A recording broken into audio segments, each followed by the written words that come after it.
Hello madam, general గా ఇంట్లో అద్దెకున్న వాళ్ళు కానీ ఓనర్స్ ఉన్నా కానీ ఏదైనా దోషం ఉంటే అది అద్దెకున్న వాళ్ళకి కూడా వర్తిస్తుందా, ఓనర్స్ కి వర్తిస్తుందా? వాస్తు దోషం అనేటువంటిది ఎవరికైనా వర్తిస్తుంది.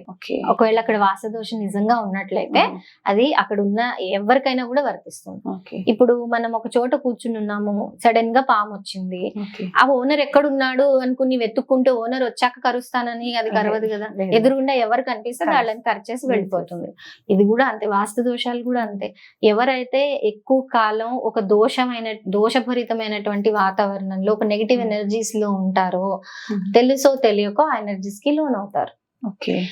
అంటే అది మనం అద్దెకున్నామా లేదంటే డబ్బులు ఇస్తూ అద్దెకున్నామా లేదంటే మనం ఫ్రీగా ఉన్నామా అనేది ఆ ఓనర్ కి మనకి మాత్రం ఒక అండర్స్టాండింగ్, అది తప్ప ఎనర్జీస్ అయితే ఈక్వల్ గా మీరు లోన్ అవుతారు. వాస్తవానికి చెప్పాలంటే మన ఓనర్ ఎవరైతే ఉన్నారో ఆయన ఇక్కడ లేనప్పుడు, ఆయన పేరు మీద రిజిస్టర్ అయి ఉన్నప్పుడు ఓకే ఆయనకు వర్తిస్తుంది, బాగానే దోషాలు ఉంటాయి, కానీ వాళ్ళు అంతగా సఫర్ అవ్వరు. ఇక్కడ ఉన్న వాళ్ళు ఎక్కువ సఫర్ అవుతారు.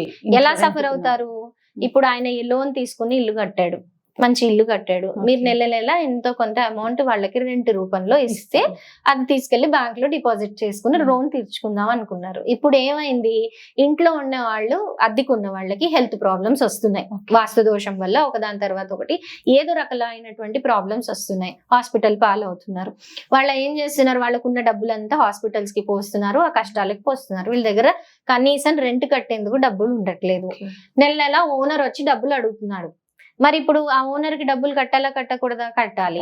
కానీ వీళ్ళు కట్టే పరిస్థితుల్లో లేరు, ఖాళీ చేసి వెళ్ళిపోయే పరిస్థితుల్లో లేరు. ఎందుకంటే అవతలకి వెళ్ళినా వాళ్ళు ఇంకో 2 నెల అడ్వాన్స్ కట్టాలి, అది దానికి కూడా డబ్బులు లేవు ఇప్పుడు.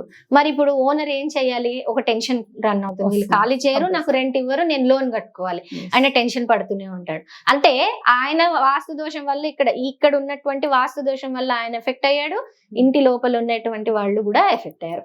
అంటే డైరెక్ట్లీ ఆర్ ఇండైరెక్ట్లీ వాళ్ళ గ్రహస్థితుల ప్రకారం కూడా ఆఖరికి వచ్చి ఈ వాస్తు దోషాలు అనేటువంటివి రకరకాల రూపాల్లో వాళ్ళకి చూపిస్తాయి.